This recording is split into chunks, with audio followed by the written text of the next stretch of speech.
Hello everyone, hope you all are fine and doing well. उम्मीद करता हूँ आप सभी लोग बहुत अच्छे होंगे और फर्स्ट क्लास होंगे। आज मैं आप सबके सामने मौजूद हूँ एक पुरानी न्यूज़ को लेकर। थोड़ी सी पुरानी न्यूज़ है, लगभग एक साल पुरानी, एक सवा एक साल पुरानी न्यूज़ है, मगर ये क्वेश्चन हिस्ट्री के लिए भी इंपॉर्टेंट है और पॉलिटी के लिए भी इंपॉर्टेंट है। आप देख सकते हैं लिखा हुआ है एक्सप्लेन एंग्लो इंडियंस। बहुत सारे विद्यार्थी ऐसे हैं जो हिंदी माध्यम के हैं, तो हिंदी में इसे बोलेंगे आंग्ल भारतीय, एंग्लो इंडियन। सबसे पहले सवाल ये बनता है कि एंग्लो इंडियंस है क्या।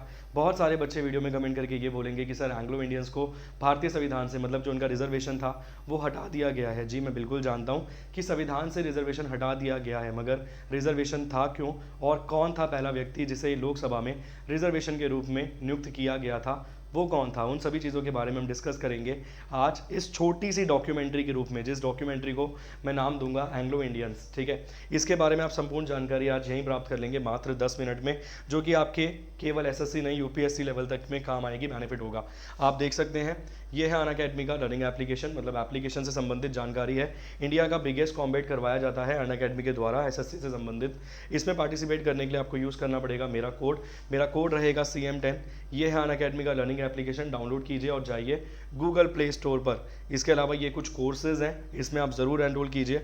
और ये है मेरा कोड रहेगा CM10, जो दिलवाएगा आपको 10% का डिस्काउंट, 10% की छूट। चलिए आगे चलते हैं, जानते हैं एंग्लो भारतीयों के बारे में, एंग्लो इंडियंस के बारे में। एंग्लो इंडियंस का नाम सुनकर एक छवि हमारे दिमाग में बन जाती है, कहीं ना कहीं इमेजिनेशन पावर हमारी बहुत स्ट्रांग है। इमेजिनेशन हम करते हैं कि कौन होंगे एंग्लो भारतीय, कौन होंगे एंग्लो इंडियंस। तो आप देख सकते हैं आम के सामने चित्र है, ये है कुछ एंग्लो इंडियंस। सर बैठे हुए हैं, एक मैम बैठी हुई है, ये एंग्लो इंडियंस है। आप बोलेंगे सर ये कैसे एंग्लो इंडियंस हैं, ये तो इंडियंस लग रहे हैं। नहीं, आप समझिए एंग्लो इंडियंस के बारे में।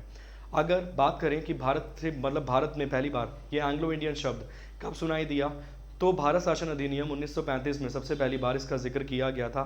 वही डॉक्यूमेंट जिसे बोला गया है सबसे बड़ा डॉक्यूमेंट अंग्रेज़ों के द्वारा लाया गया। एक चीज़ याद रखना, एग्जाम में अगर सवाल पूछा जाए कि सबसे बड़ा दस्तावेज अंग्रेज़ों के द्वारा कौन सा भारत में लाया गया, तो वो दस्तावेज था गवर्नमेंट ऑफ इंडिया एक्ट 1935, जो 4 अगस्त 1935 के आसपास पारित करवाया गया। उससे भारत के संविधान में लगभग 70% चीज़ों को कॉपी किया गया है। और उसी दस्तावेज में एक शब्द और लिखा हुआ था एंग्लो इंडियंस। आगे जाकर, मतलब भारत आज़ाद हुआ, भारत ने अपना संविधान बनाया, बहुत सारी चीज़ें वहाँ से कॉपी करी, तो एक चीज़ और कॉपी करी, एंग्लो इंडियंस, आंग्ल भारतीय। मैं आपको बताना चाहूँगा परिभाषा आंग्ल भारतीयों की, एंग्लो इंडियंस की। आंग्ल भारतीय कौन होते हैं, अगर आज के बाद आपसे कोई पूछेगा तो आप जवाब देंगे जिनका पिता, मतलब जिनके फादर, मेल जो बॉडी है वो संबंध रखेगी यूरोप से, मतलब पिता का संबंध कहीं ना कहीं यूरोप से होगा, और माता बिलोंग करती होगी भारत से, इंडिया से। उनकी संतानों को, उनके बच्चों को कहा जाएगा एंग्लो इंडियंस, आंग्ल भारतीय। परिभाषा बहुत इंपॉर्टेंट है, भारतीय संविधान में इस परिभाषा का जिक्र है आर्टिकल नंबर 366 के भाग 2 में।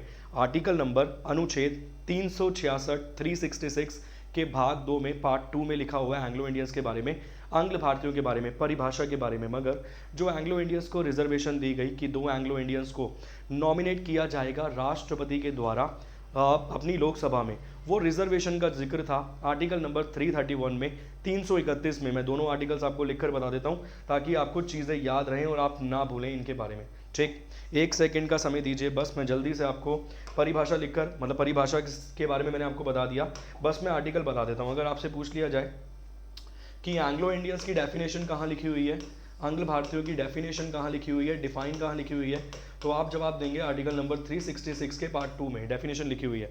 डिफाइन कहती है कि जिनके पिता या पुरुष संबंध रखेगा यूरोप से और माता संबंध रखेगी भारत से, उनकी संतानों को कहा जाएगा एंग्लो इंडियंस। उल्टा नहीं हो सकता, माता वहाँ से और पिता यहाँ से, ये नहीं हो सकता, ध्यान रखना। और जो पिता होगा, जो पुरुष होगा, उसके पास कहीं ना कहीं डोमिसाइल होना, मतलब डोमिसाइल होना चाहिए भारत का, ये चीज़ भी याद रखना। इसके अलावा जो लोकसभा में इन्हें रिजर्वेशन दिया गया था, उस रिजर्वेशन के बारे में जिक्र था आर्टिकल नंबर 331 में, 331 में, कहाँ पर, लोकसभा में। इसके अलावा इन्हें विधानसभाओं में, मतलब स्टेट लेजिस्लेचर में भी रिजर्वेशन था, उसके बारे में लिखा हुआ था 333 में, मगर मेरा फोकस आज मेनली यहाँ पर है। क्लियर, 331 में लिखा हुआ था कि 2 एंग्लो इंडियंस को नॉमिनेट किया जाएगा राष्ट्रपति के द्वारा। क्या ऐसा ठीक है? एसएससी वाले विद्यार्थी कमेंट करके कहेंगे कि जी बिल्कुल सर ऐसा ही ठीक है, बस ध्यान रखना कि 2015 में इसी एंग्लो इंडियन से संबंधित एक केस दर्ज हुआ था सुप्रीम कोर्ट में। जो विपक्ष ने मांग करी थी कि भारतीय जनता पार्टी ने एंग्लो इंडियंस को नॉमिनेट किया ही नहीं है, इसीलिए सुप्रीम कोर्ट ने बोला कि आप कहीं ना कहीं कोरम की अवहेलना कर रहे हैं, आप कोरम को फॉलो नहीं कर रहे हैं, you must follow the quorum, मतलब जो प्रथा चली आ रही है उस प्रथा को आपको फॉलो करना चाहिए। तो वो बात सुनकर दो लोगों को नॉमिनेट किया गया था 2015, लगभग 15 महीने बाद नॉमिनेट किया गया था सरकार बनने के, ठीक है जी। अगर केवल नॉमिनेट करने की शक्ति राष्ट्रपति के हाथ में होती तो राष्ट्रपति कभी भी नॉमिनेट कर देता। तो याद रखना, अगर सवाल पूछा जाए नॉमिनेट करने की शक्ति किसके हाथ में है, एसएससी वाले एग्जाम में तो बिल्कुल राष्ट्रपति के हाथ में है। अगर पीसीएस यूपीएससी में सवाल पूछा जाए तो आप जवाब देंगे कि president on the recommendation of council of minister, मंत्री परिषद की सलाह पर राष्ट्रपति नॉमिनेट करेगा एंग्लो इंडियंस को। ध्यान रखिएगा, ये सवाल बहुत इंपॉर्टेंट है, बहुत सारे एग्जाम्स में पूछा गया है। तो आंग्ल भारतीयों से संबंधित हमने 4-5 पहलुओं के बारे में देख लिया। 2011 की जनगणना करवाई गई, जब 2011 की जनगणना, तो सरकार ने ये आंकड़े जारी करते हुए कहा कि केवल 296 एंग्लो इंडियंस बचे हैं भारत में, केवल 296 एंग्लो इंडियंस बचे हैं, एंग्लो भारतीय बचे हैं भारत में। मगर इसके पीछे एक व्यक्ति हैं ओ ओब्रायन, उन्होंने सरकार को चुनौती देते हुए कहा कि आप जिस आंकड़े की बात कर रहे हैं उससे ज़्यादा लोगों को तो मैं पर्सनली जानता हूं, और एक दस्तावेज, एक डॉक्यूमेंट साइन करके भेजा गया सरकार के पास, जिसमें लगभग 750 मेंबर्स के सिग्नेचर थे। तो कह सकते हैं कि कहीं ना कहीं वो डाटा में कुछ झोल झाल था, वो डाटा ठीक नहीं था, ठीक है। अब एंग्लो इंडियन का रिजर्वेशन हटा दिया गया संविधान से, इसीलिए ये टॉपिक ज़्यादा इंपॉर्टेंट बना है, ठीक। इनके बारे में जितने पहलू बनते थे मैंने आपको समझा दिया। रिजर्वेशन कब हटाया गया, रिजर्वेशन हटाया गया 25 जनवरी 2020 को, 2020 को। ध्यान रखिएगा, ये डेट भी बहुत इंपॉर्टेंट है, एग्जाम में डायरेक्ट यहाँ से भी सवाल बन सकता है। अब कुछ सवाल और पूछे जाते हैं एंग्लो इंडियन के संदर्भ में कि एंग्लो इंडियन को रिजर्वेशन दिया जाता था, ये हमने समझ लिया, कौन देता था समझ लिया। राष्ट्रपति केवल एक छवि है, वो आगे रखी हुई एक छवि है, उनके पीछे से काम कौन करवा रहा है, काउंसिल ऑफ मिनिस्टर, मंत्री परिषद की सलाह पर ही सारा काम किया जा रहा है, ठीक है। एग्जाम में सवाल पूछ सकता है कि पहले एंग्लो इंडियन कौन थे जिन्हें नॉमिनेट किया गया था लोकसभा में, तो उनका नाम था फ्रैंक एंटनी। जो आपके सामने चित्र नजर आ रहा है, ये व्यक्ति जो आपके सामने बैठे हुए हैं, इनका नाम है फ्रैंक एंटनी। ये पहले एंग्लो इंडियन थे जिन्हें नॉमिनेट किया गया था, फ्रैंक एंटनी। और इसके अलावा सबसे लंबे समय तक भी फ्रैंक एंटनी ही थे एंग्लो इंडियन के रूप में, कहां पर, तो लोकसभा में सबसे लंबे समय तक नॉमिनेट रहे यही थे व्यक्ति। लगभग आप देख सकते हैं 1952 से लेकर 1991 तक दिखा रहा है, 8 टाइम्स नॉमिनेट हुए Frank Anthony, nominate 8 times, Frank Anthony nominate 8 times to the Lok Sabha between 1952 से लेकर 1991 तक। ध्यान दीजिएगा, ये सवाल भी बहुत इंपॉर्टेंट है, क्लियर। यहाँ तक की चीज़ें भी समझ आ गई आपको, जितने इंपॉर्टेंट फैक्ट्स बनते थे और आपने समझ लिए। एक सवाल और बनता है एंग्लो इंडियन के संदर्भ में, जो बहुत बार बहुत सारे एग्जाम्स में पूछा गया है कि क्या एंग्लो इंडियंस को राष्ट्रपति के चुनाव में मत डालने का अधिकार है या नहीं। ये सवाल मैं पर्सनली अगर आपसे पूछूंगा खड़े होकर तो आप डायरेक्टली शायद मना कर देंगे, और मैं गारंटी दूंगा ऑफलाइन में भी बहुत सारे विद्यार्थी कमेंट करके बोलेंगे कि शायद सर ने गलत पढ़ा दिया और एंग्लो इंडियंस को एंग्लो इंडियंस को राष्ट्रपति के चुनाव में इलेक्शन में वोट डालने की अनुमति नहीं है। मगर मैं आपको एक किस्सा बताना चाहूँगा, एक मतलब छोटी सी स्टोरी है, वो बहुत इंपॉर्टेंट है आपके एग्जाम के लिए। देखिए, मैंने आपको पर्सनली बोला कि एंग्लो इंडियंस राष्ट्रपति के चुनाव में वोट नहीं डाल सकते। ऐसा क्यों है? क्योंकि कहीं ना कहीं क्वासी जुडिशियल हो जाएगा, क्योंकि राष्ट्रपति ही नॉमिनेट करता है एंग्लो इंडियंस को, तो एंग्लो इंडियंस उनके ही चुनाव में वोट नहीं डाल सकते, ठीक।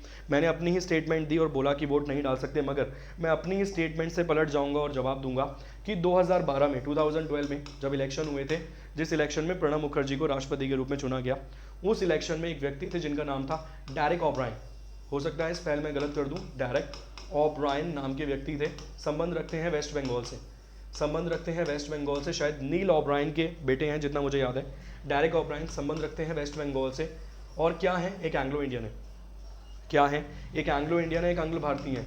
ये एकमात्र केस है, ये एंग्लो इंडियन है, एंग्लो भारतीय है, एकमात्र केस है जिस केस में राष्ट्रपति के चुनाव में इन्होंने वोट डाला। 2012 के इलेक्शन में जिसमें प्रणब मुखर्जी चुनाव जीत गए थे, उसमें इन्होंने भी एक वोट डाला था, और ये एंग्लो इंडियन है। आप बोलेंगे सर फिर पूरी की पूरी स्टेटमेंट जितना हमने आज तक पढ़ा था सब कुछ रॉन्ग हो गया।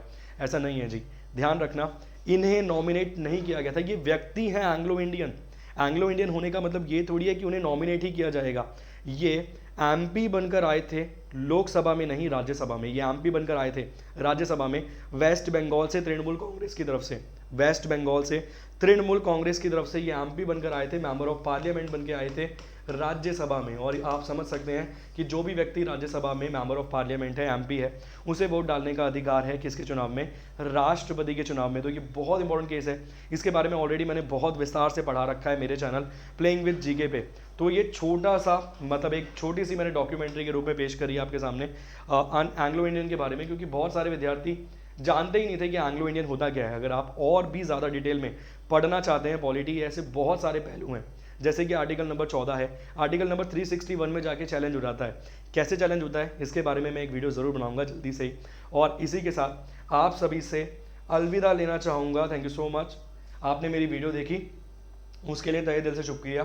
अगर कोई भी कमेंट मतलब कोई भी आपका डाउट रह गया हो एंग्लो इंडियन के संदर्भ में तो कमेंट बॉक्स में कमेंट करके ज़रूर बताना, और वीडियो को लाइक ज़रूर करना, शेयर ज़रूर करना और सब्सक्राइब ज़रूर करना चैनल को। और इवन मेरा चैनल है प्लेइंग विद जीके के नाम से, उसे भी सब्सक्राइब करना।